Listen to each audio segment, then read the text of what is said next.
أعوذ بالله من الشيطان اللعين الرجيم. بسم الله الرحمن الرحيم.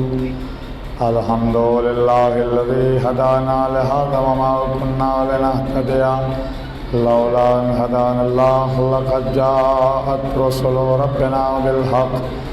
الصلاة والسلام على أشرف الأنبياء والمرسلين وخاتم النبيين سید الاولین والآخرین وما ارسلناک الا رحمة للعالمین.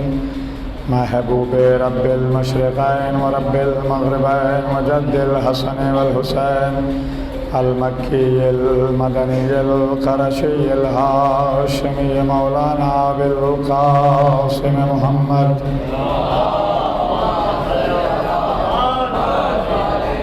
وآلہ الطیبین الطاہرین المعصومین المظلومین ولعنۃ اللہ علی اعدائهم اجمعین. اما بعد فقد قال اللہ تبارک وتعالی فی قرآن المجید والفرقانہ الحمید وقولہ الحق. بسم اللہ الرحمن الرحیم. انا اعطیناک الکوثر فصل لربک وانحر ان شانئک هو الابتر. صلوات علی محمد.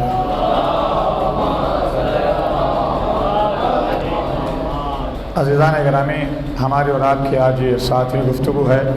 آپ مسلسل سماعت فرما رہے ہیں. کل کی مجلس آپ کو یاد ہوگی، کل کی گفتگو یاد ہوگی کہ میں نے کچھ باتیں نماز سے متعلق عرض کی تھیں کہ جو انسان نماز پڑھے گا وہ حسینی ہوگا، اور جو حسینی ہوگا وہ نماز ضرور پڑھے گا، نماز کو فراموش نہیں کرے گا، نماز سے غافل نہیں رہے گا. آج آہستہ آہستہ اپنے ذہنوں میں بٹھانے کے لیے میں ایک روایت انشاءاللہ پیش کروں گا، اور وہی شاید پوری مجلس کا خلاصہ بھی ہوگی اور پوری مجلس بھی ہوگی. بآواز بلند صلوات بھیجیے.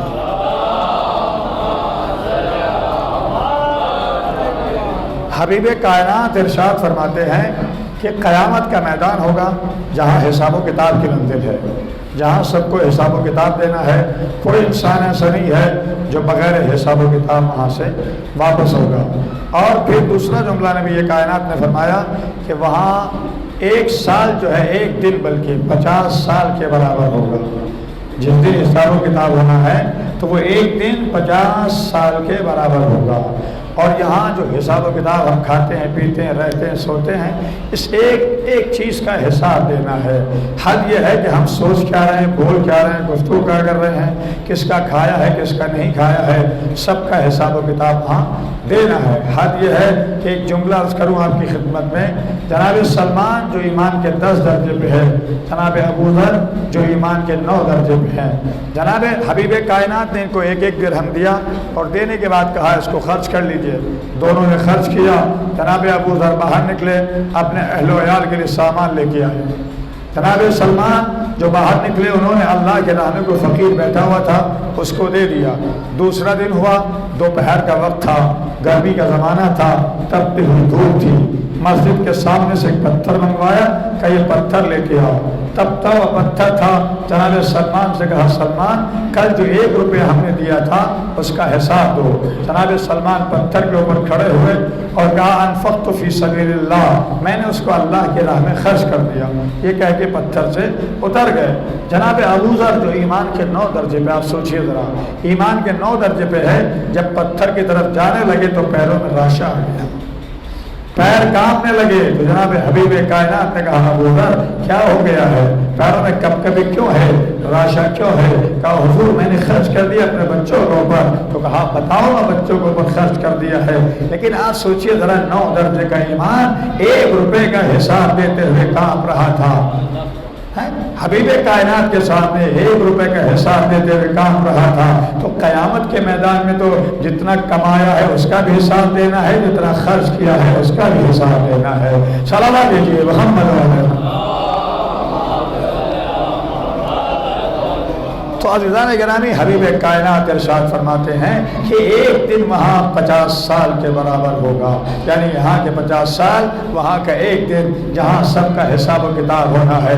میرے عزیزوں، ایک جملہ اور سن لیجیے انشاءاللہ، پھر میں اپنی منزل کی طرف آؤں۔ یہ حساب و کتاب جو ہے اس میں اگر آپ کے ساتھ بھی کسی کا حساب و کتاب ہے، بھائیوں کے ساتھ ہو، عزیزوں کے ساتھ ہو، دوستوں احباب کے ساتھ ہو، تو اس میں تھوڑا سا نرمی برتے ہیں، سختی نہ برتے، نرمی کے ساتھ پیش آئے۔ چھٹے امام کے بعد ایک شخص آتا ہے، آنے کے بعد کہتا ہے مولا میرا بھائی ہے، مولا میرا بھائی، میں نے اس سے کچھ پیسہ لیا تھا لیکن میں دے نہیں پا رہا ہوں، آپ میری طرف سے اس سے گزارش کر دیں کہ مجھ پہ سختی نہ کرے، ذرا آہستہ سے بات کرے، آہستہ آہستہ میں پیسہ چکا دوں گا اس کو، اس وقت میرے پاس نہیں ہے۔ تو جناب امام صادق علیہ السلام نے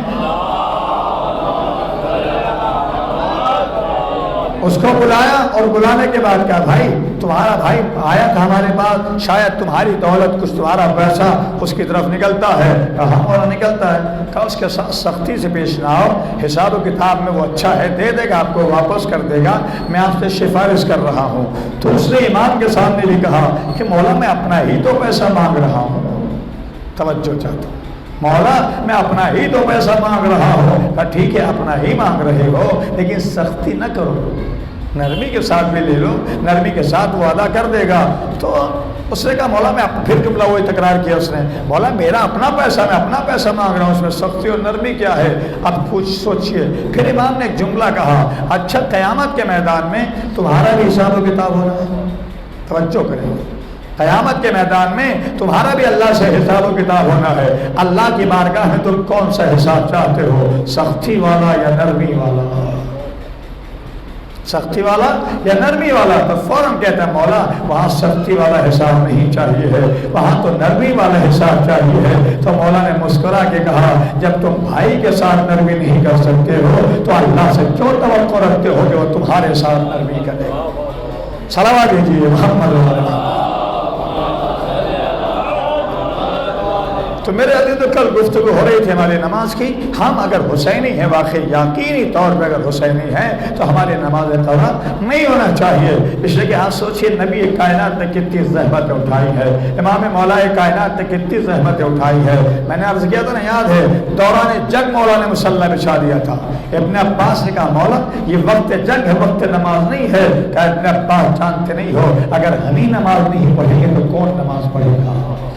ہم اسی نماز کو قائم کر لیں گے تو جنگ کر رہے ہیں۔ امام حسن آتے تھے، ان کا عالم یہ رہتا تھا کہ بدن میں کب کبھی ہوتی تھی، راشا ہوتا تھا، اور کسی نے پوچھا مولا جنت آپ کی ہے، کوثر آپ کا ہے، حور و غلمان آپ کے ہیں، پوری کائنات پہ اختیار آپ کا ہے، آپ کا یہ کیوں عالم ہوتا ہے؟ تو امام نے فرمایا تمہیں نہیں معلوم ہے، میں اس بادشاہ کے دربار میں حاضر ہوتا ہوں جو تمام بادشاہوں کا بادشاہ ہے، پھر میری کیوں کیفیت نہ ہو؟ اس لیے کہ اس کے سامنے ہر انسان جاتے ہوئے گھبراتا ہے۔ لیکن پھر دوسرا جملہ بھی امام حسن کے لیے ملتا ہے، غور کیجیے گا کہ امام حسن جب اللہ کی بارگاہ میں آتے تھے نماز پڑھنے کے لیے تو بہترین لباس پہنتے تھے، بہترین خوبصورت لباس پہنتے تھے۔ کسی نے اعتراض کر دیا مولا آپ کے آبا و اجداد کی سیرت تو یہ نہیں تھی کہ بہترین نماز پڑھ بہترین لباس پہنے؟ کہ اللہ قرآن میں خود کہتا ہے کہ جب میری بارگاہ میں آؤ تو بہترین لباس پہن کے آؤ۔ اللہ جمیل یحب الجمال، اللہ خوبصورت ہے، خوبصورتوں کو دوست رکھتا ہے۔ صلوات دیجیے محمد علیہ۔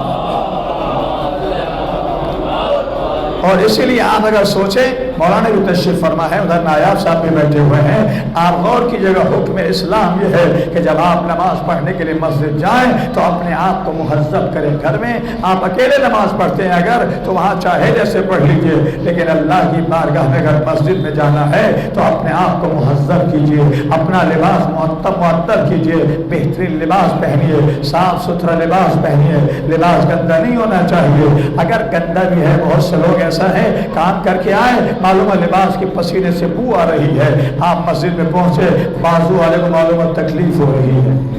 اسی لیے کہا گیا ہے کہ اگر مسجد میں جانا ہے تو پیاز کھا کے نہ جائیے، لہسن کھا کے نہ جائیے، اس لیے کہ اس کی بدبو ایک وقت تک باقی رہتی ہے۔ یعنی اللہ چاہتا ہے کہ جب میری بارگاہ میں آئے ہو تو تمہاری ذات سے کسی کو تکلیف نہیں ہونا چاہیے۔ صلوات دیجیے محمد علیہ۔ بلکہ حکم اسلام یہ ہے کہ اپنے آپ کو معطر کیجئے، صاف ستھرا لباس پہنیے اور اپنے آپ کو معطر کیجئے، یعنی خوشبو لگا کے جائیے تاکہ بازو والے کو کوئی تکلیف نہ ہو۔ تو میرے عزیز، جہاں اسلام اتنی اہمیت دیتا ہے اس کے بعد بھی ہم عبادت سے غافل ہو جائیں۔ حبیب کائنات ارشاد فرماتے ہیں تارک الصلاۃ ملعون فی التوراۃ ملعون فی الزبور ملعون فی الانجیل ملعون فی القرآن ملعون فی لسان جبرائیل ملعون فی لسان اسرائیل ملعون فی لسان محمد۔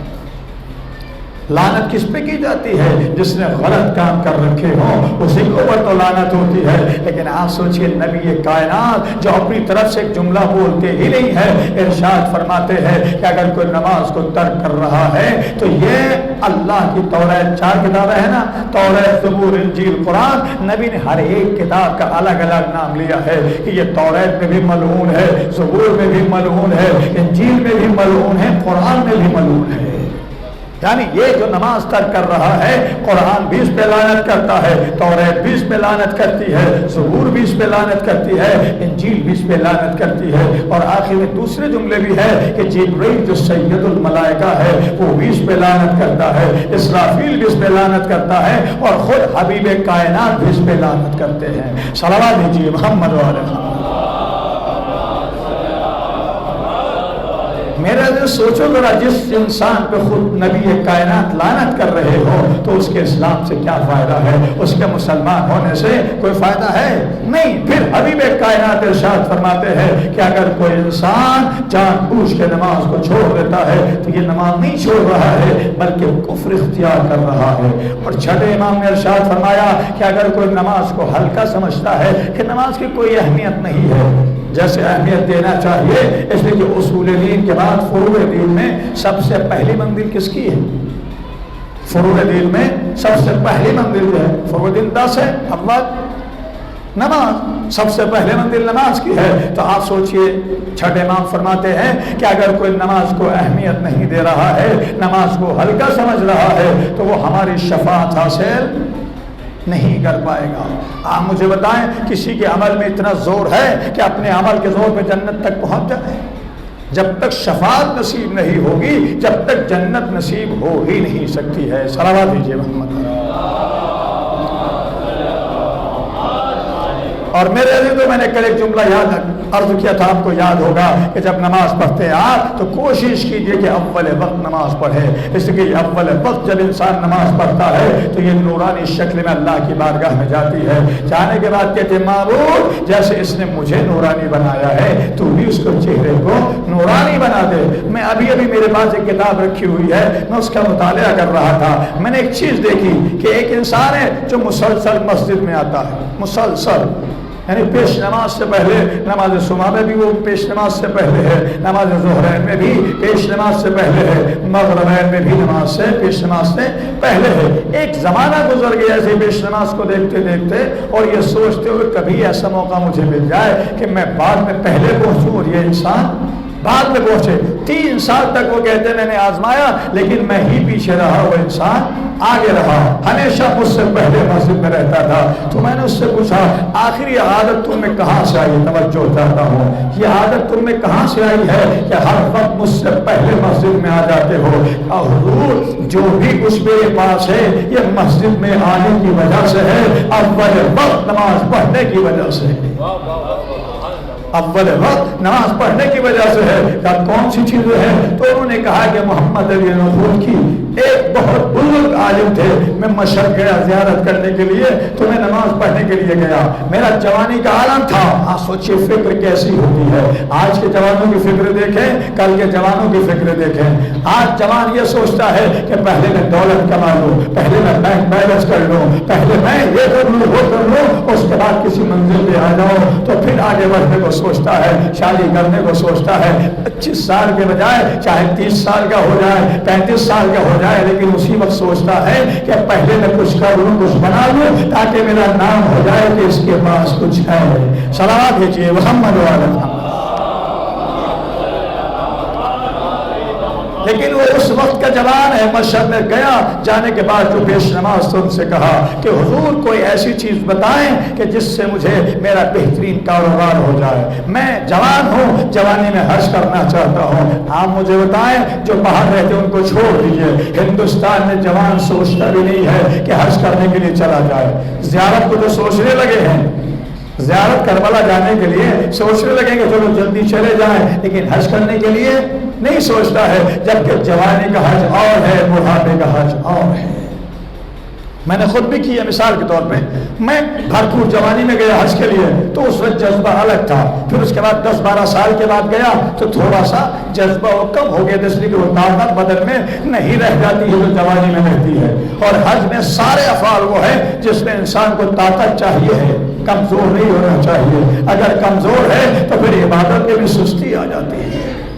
وہاں پڑھنے والے کام نہیں ہے بلکہ زیادہ تر چلنے پھرنے والے کام ہے، مثلا طواف کرنا ہے، 7 طواف کرنا ہے تو وہاں بھی چلنا ہے، طاقت چاہیے ہے، صحیح کرنا ہے تو وہاں بھی 7 چکر کاٹنا ہے، وہاں بھی طاقت چاہیے ہے۔ تو جوانی کی عبادت الگ ہوتی ہے، بڑھاپے کی عبادت الگ ہوتی ہے، اسی لیے نبی کائنات نے ارشاد فرمایا کہ جوانی کی 2 رکعت بڑھاپے کی 70 رکعت برابر ہے۔ صلوات دیجیے محمد و محمد۔ مثلا ایک انسان جوانی میں نماز پڑھ رہا ہے اور ایک انسان بڑھاپے میں نماز پڑھ رہا ہے، تو بڑھاپے میں چونکہ بدن میں سستی بھی آنے لگتی ہے، سستی کاہلی آ جاتی ہے، اور جوانی میں انسان کے بہکنے کے امکانات زیادہ ہوتے ہیں۔ وہ اگر جوانی میں اللہ کی بارگاہ میں آ رہا ہے تو شرع امام رسول اسلام ارشاد فرماتے ہیں کہ اس کی 2 رکعت بڑھاپے کی 70 رکعت کے برابر ہے۔ تو اگر آپ جوانی کو چھوڑ دیں، جوانی کو ایسے ہی گزار دیں اور اس میں اللہ کی عبادت نہ کریں، بڑھاپے میں آپ اللہ کی عبادت کریں تو اللہ پوچھے گا نہیں کہ جوانی کھیل کود میں گزار دی، جب بڑھاپے میں میری طرف آنے کا ارادہ ہوا ہے تب میری بارگاہ میں آ رہے ہو۔ صلوات دیجیے محمد و محمد۔ تو میرے زمانہ سوچنے والا غور کرنا، انہوں نے کہا میں اپنے پیش نماز کے پاس گیا، کہا حضور مجھے 3 چیزیں چاہیے ہیں، مجھے بہترین شریک حیات چاہیے ہے، بہترین بیوی چاہیے ہے، بہترین کاروبار چاہیے ہے، اور میں جوانی میں حج کرنا چاہتا ہوں۔ تو انہوں نے کہا اول وقت نماز پڑھو۔ جوانوں سوچنا ذرا، جن کی شادیاں نہیں ہوئی ہیں خاص طور سے وہ تو سوچ سکتے ہیں، اول وقت نماز پڑھو۔ 3 چیزوں کے بارے میں بیان کیا، 3 چیزیں بتائیں۔ اچھی شریک حیات چاہتا ہوں کہ اول وقت نماز پڑھو، اچھا کاروبار چاہتا ہوں کہ اول وقت نماز پڑھو، جوانی میں حج کرنا چاہتا ہوں کہ اول وقت نماز پڑھو۔ کہا اسی دن سے میں نے اول وقت نماز پڑھنا شروع کر دی ہے۔ وہ دن اور آج کا دن ہے، آپ بعد میں آتے ہیں میں پہلے آتا ہوں، آپ بعد میں آتے ہیں میں پہلے آتا ہوں، اور اللہ نے اس کی برکت سے مجھے بہترین شریک حیات بھی دے دی ہے، بہترین کاروبار بھی دے دیا ہے، اور بہترین طریقے سے میں حج بھی کر کے واپس آ گیا ہوں۔ تو آپ بھی اگر حج کرنا چاہتے ہیں، صحیح شریک حیات چاہتے ہیں، اچھا کاروبار اپنے شہر میں چاہتے ہیں، تو اول وقت نماز پڑھنا شروع کر دیجیے، پھر افریقہ و امریکہ جانے کی ضرورت ہی نہیں ہوگی۔ صلوات دیجیے محمد و محمد۔ لیکن عزیزان گرامی پڑھنا شروع کریں، اول وقت نماز پڑھیں تو اس کا فائدہ ہی الگ ہوتا ہے، اس کی عظمت ہی الگ ہوتی ہے۔ آپ یہ سوچیے، جانتے ہیں مصائب کا جملہ نہیں، مصائب نہ سوچیے گا، کربلا میں سعید و زہر نے امام حسین کو یاد ہی دلایا تھا نا، خالی والا اول وقت نماز ہے تو امام نے کیا دعائیں دی تھی؟ پروردگار تمہارا شمار نماز گزاروں میں کرے، خالی یاد دلانے پہ۔ تو ہمارے اماموں نے بھی اول وقت نماز پڑھی ہے۔ آپ بھی اگر چاہنے والے ہیں، اپنے ہر اعتبار سے ترقی چاہتے ہیں، تو اول وقت نماز پڑھنا شروع کر دیجئے، انشاءاللہ پریشانیاں خود بخود دور ہوتی چلی جائیں گی۔ ایک اور بابا نے بڑا صلوات ہے۔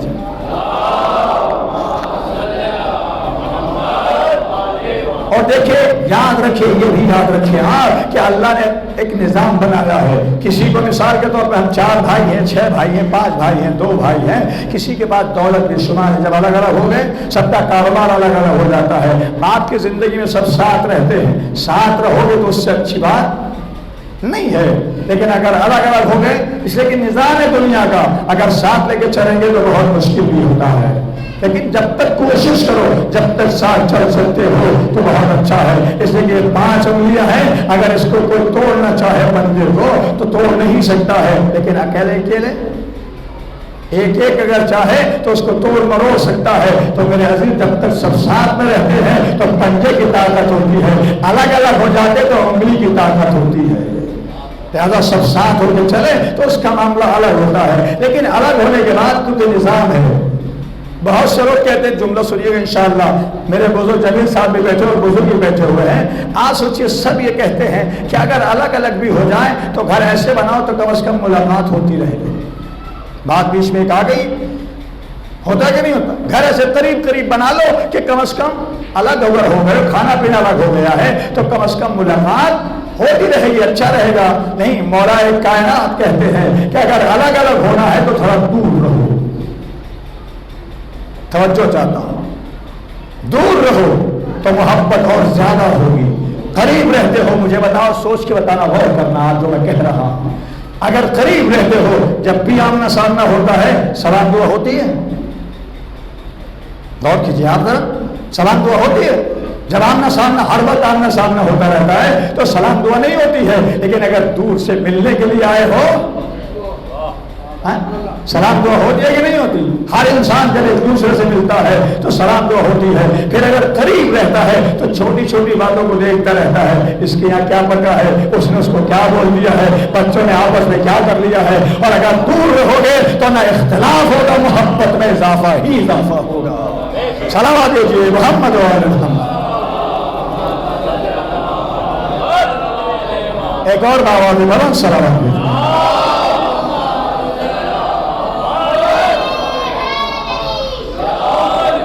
تو عزیزان گرامی، آج سوچئے محبت برقرار رہتی ہے، دور رہو گے تو نماز کیا کرنا ہے ہم کو؟ اول وقت نماز پڑھنا ہے، نماز سے غافل نہیں ہونا ہے۔ تو دونوں ساتھ میں سب رہ رہے ہیں، الگ الگ ہو گئے، معلوم ہے ایک کے پاس 50,000 ہے، ایک کے پاس 50 لاکھ ہے، ایک کے پاس 85 روپیہ ہے، پریشانی کے ساتھ زندگی گزار رہا ہے، تو اس میں آدمی سوچنے لگتا ہے اللہ نے اس کو اتنا دے دیا، مجھے کچھ بھی نہیں دیا ہے۔ دیکھیے اللہ کا ایک نظام ہے، وہ دیکھتا ہے کہ کون کس قدر برداشت کر سکتا ہے۔ توجہ چاہتا ہوں، کون کس قدر برداشت کر سکتا ہے، اس کو کتنی دولت دینا چاہیے تو یہ برداشت کرے گا، اس کو کتنی دولت دینا چاہیے تو یہ برداشت کرے گا۔ ہر انسان برداشت نہیں کر پاتا ہے، ہر انسان برداشت نہیں کر پاتا ہے۔ نبی کائنات کا صحابی سعد اصحاب صفہ میں ہے۔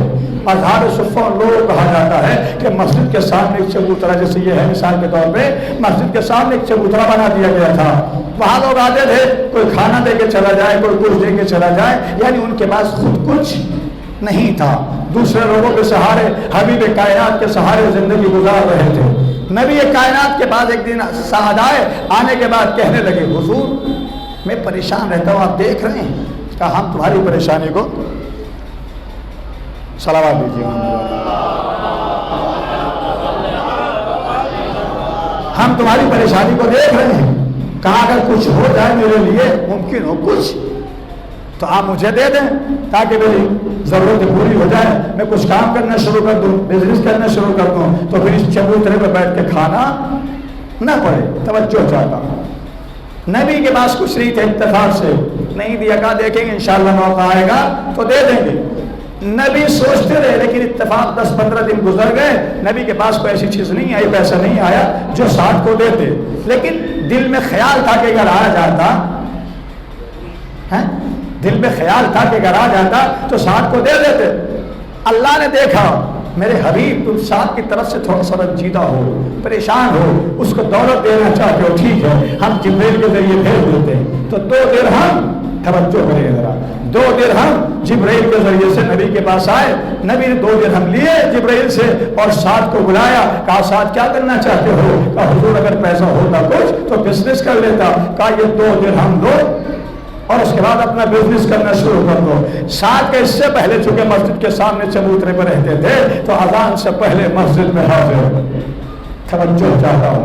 اذان سے پہلے مسجد میں حاضر ہو جاتے تھے. بلال کی اذان نہیں ہوتی تھی کہ ساتھ مسجد میں پہنچ جاتے تھے. لیکن جب بزنس کرنا شروع کیا، مثلا برکت اللہ نے دی، نبی نے پیسے دیے تھے، اللہ نے دیے تھے، تو اللہ نے اس میں برکت بھی رکھی. 1 روپے کا سامان معلوم 2 کا بک رہا ہے، 2 کا 4 کا بک رہا ہے. اب اذان ہو رہی ہے، بزنس بڑھنے لگا، اذان ہو رہی ہے، یہ اپنا سامان بٹورنے میں لگے ہوئے ہیں، سامان اکٹھا کرنے میں لگے ہوئے ہیں. نبی کائنات نے فرمایا ساتھ کیا ہو گیا ہے، تم تو اول وقت نماز پڑھنے کے عادی تھے، اذان سے پہلے مسجد میں آ جاتے تھے، اب تمہارا عالم کیا ہو گیا ہے کہ حضور بزنس زیادہ ہو گئی ہے، بزنس زیادہ ہو گئی ہے. کاروبار سمیٹتے سمیٹتے اذان کا وقت نکل جاتا ہے، نماز میں بھی ایک نماز میں شرکت ہو پاتی ہے، ایک چھوٹ جاتی ہے. توجہ. تو کہا اچھا یہ عالم ہو گیا ہے. تو نبی کو پھر تکلیف ہوئی.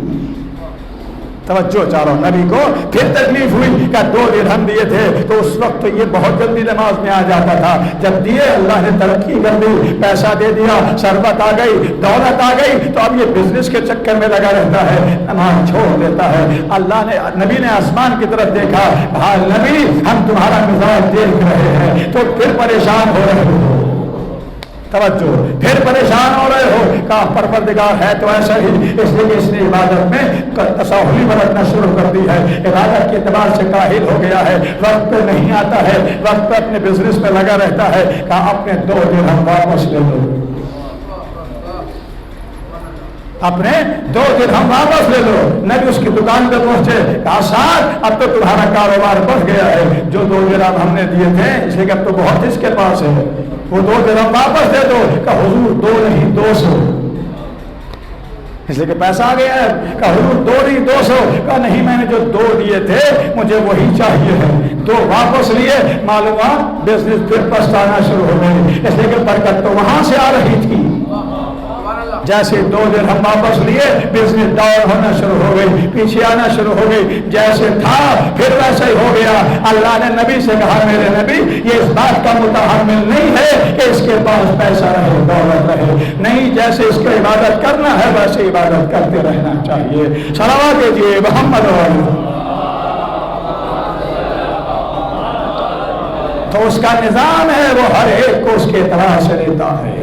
اور میرے عزیزوں پریشانیاں سب کے اوپر آتی ہیں، کوئی انسان ایسا نہیں ہے جس کے اوپر پریشانی نہیں آتی ہے. خود ابو علی سینا ایران کے بہت بڑے عالم تھے، طبیب بھی تھے، ماہر طبیب تھے. وہ کہتے، خود اپنے لیے کہتے ہیں کہ جب مجھے کوئی مشکل پیش آتی تھی، جب میں کسی پریشانی میں مبتلا ہوتا تھا تو کیا کرتا تھا؟ 2 رکعت نماز پڑھتا تھا. پہلے 2 رکعت نماز پڑھتا تھا، اور نماز پڑھتے پڑھتے جب سجدے میں جانے لگتا تھا تو اس سے پہلے اللہ کی بارگاہ میں دعا کرتا تھا، پروردگار میری یہ مشکل ہو گئی ہے، اے اللہ میری مشکل کو حل کر دے. تو کہتے کہ جب سجدے میں جاتا تھا اور تھوڑا میں سوچتا تھا تو ایسے لگتا ہے جیسے کوئی مجھے بتا رہا ہے کہ تمہاری مشکل کا حل یہ ہے. ابو علی سینا کہتے ہیں کہ مشکل کا حل معلوم ہو جاتا تھا، میری مشکل دور ہو جاتی تھی. آپ کہیں گے نماز سے کیسے مشکل حل ہوگی؟ مشکل کشا اور ہے، نماز اور ہے، یہ کیسے مشکل حل ہو جائے گی؟ تو قرآن نے خود ہی کہا ہے وَاسْتَعِينُوا بِالصَّبْرِ وَالصَّلَاةِ. اگر مدد مانگنا چاہتے ہو تو نماز سے مدد مانگو، روزے سے مدد مانگو. صلوات دیجیے محمد علیہ.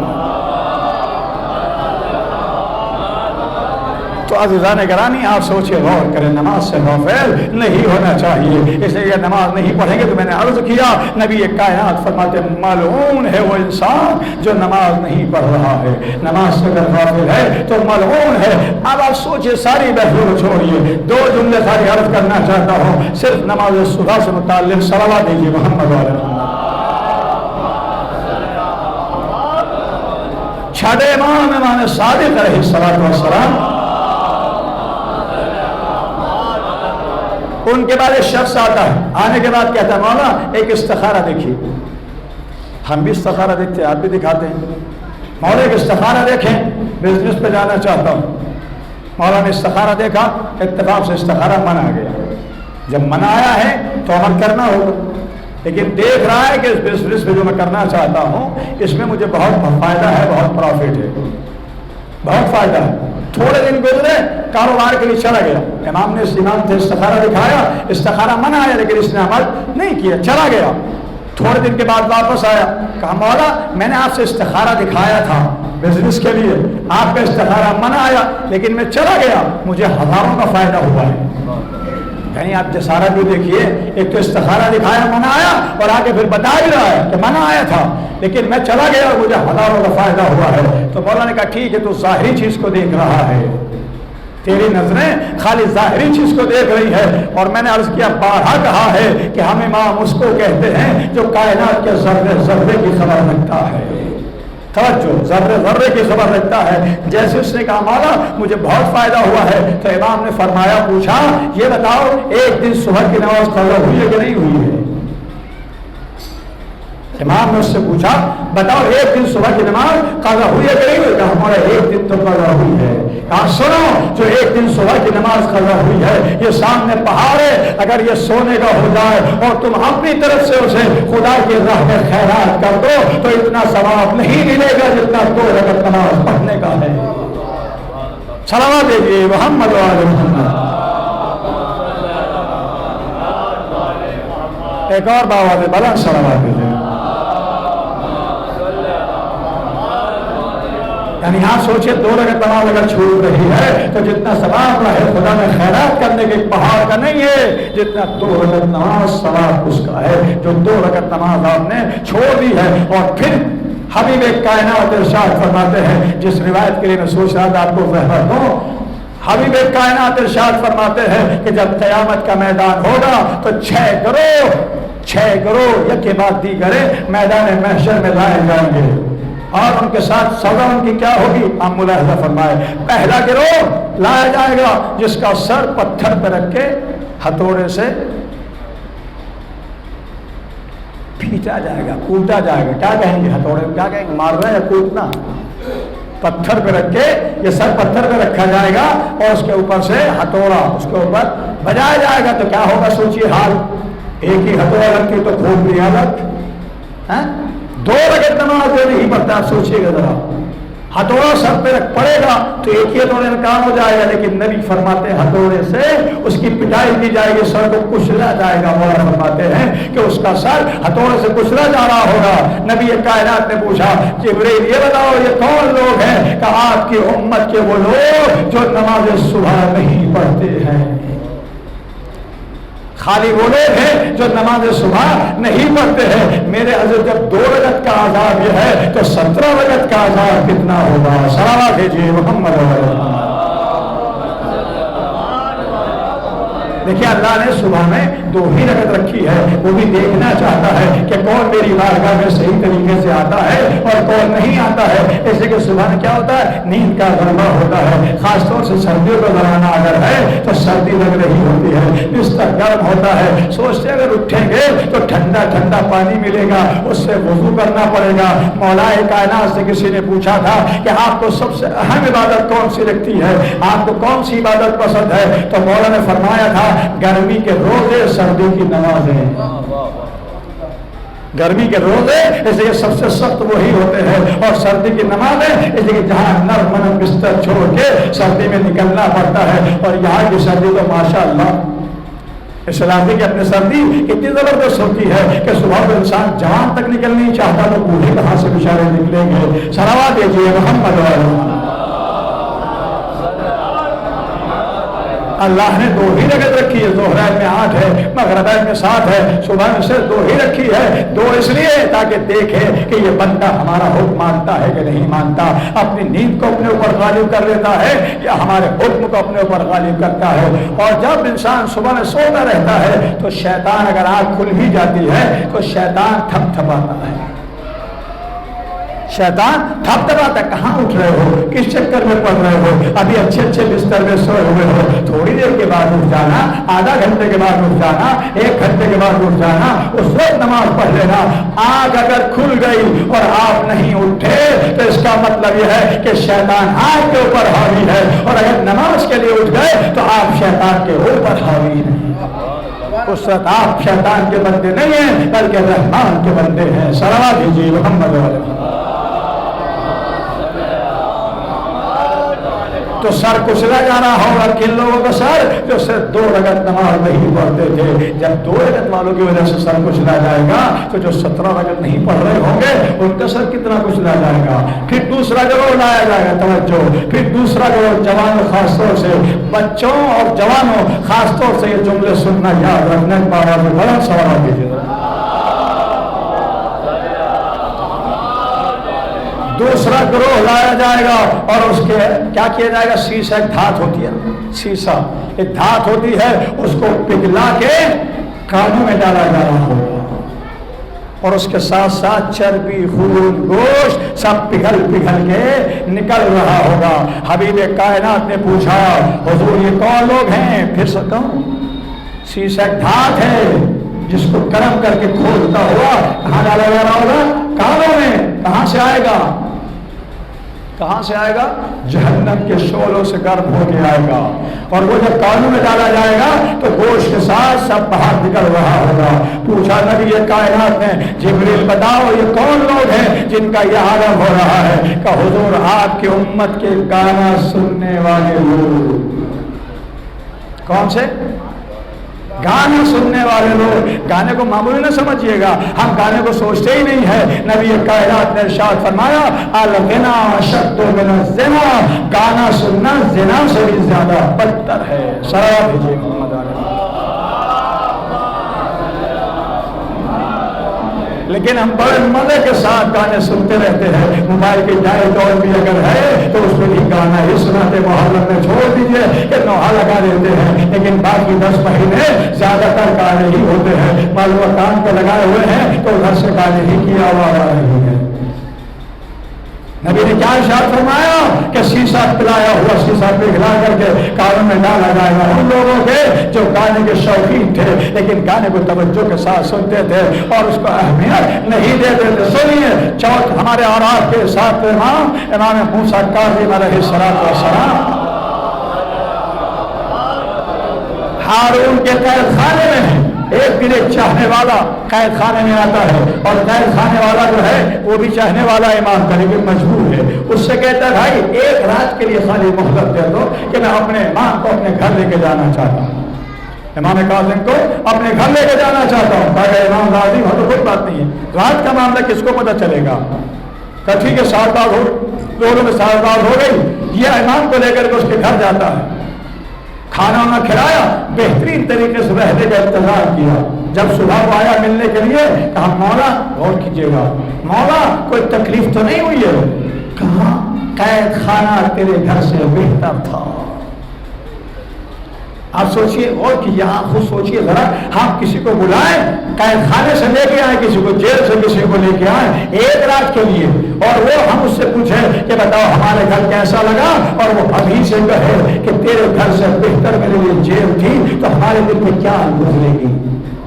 برا لگے کہ نہیں لگے گا؟ ہم تو کی زحمت کر کے محنت کر کے لے کے آئے چھوڑا کے, اور آپ کہہ رہے ہیں کہ آپ کے گھر پہ مجھے بہت تکلیف ہوئی ہے. کہا مولا میری وجہ سے کوئی تکلیف ہوئی ہے تو مجھے آپ بتا دیں, معاف کر دیں. کہ تیری وجہ سے تکلیف نہیں ہوئی ہے بلکہ تیرے پڑوس میں رات بھر گانا بجتا رہا. اس کے یہاں نہیں بج رہا تھا, تیرے پڑوس میں رات بھر گانا بجتا رہا, جس کی وجہ سے ہمیں اتنی تکلیف ہوئی ہے کہ قید خانے میں بھی تکلیف نہیں ہوتی تھی. تو اگر پڑوس سے آواز آ رہی ہو جب اتنی تکلیف ہوتی ہے اور چاہنے والا بجا رہا ہو, اس سے کتنی تکلیف ہوگی؟ سوال دیجیے محمد کا تیسرا گروہ, دوسرا گروہ گانے والوں کا ہوگا. کا تیسرا گروہ کون سا ہوگا؟ کا تیسرا گروہ وہ ہوگا جس کی آنکھوں میں گرم گرم سلاخیں. آج سوچ سن لیجیے, آج اچھے سے صلوات بھیجیے محمد. جس کی آنکھوں میں, تیسرا گروہ وہ ہوگا جس کی آنکھوں میں گرم گرم سلاخیں ڈالی جا رہی ہوگی. آنکھ کیا ہے؟ چربی کا ڈھیلا ہی تو ہے, اور یہ آنکھ کا ڈھیلا, چربی کا ڈھیلا جو ہے یہ پگھل کے بہ رہا ہوگا, نکل رہا ہوگا. حبیب کائنات نے جبریل سے پوچھا حضور یہ کون لوگ ہیں؟ کہ یہ وہ لوگ ہیں آپ کی امت کے جو نامحرم کو بڑے شوق سے دیکھتے رہتے تھے.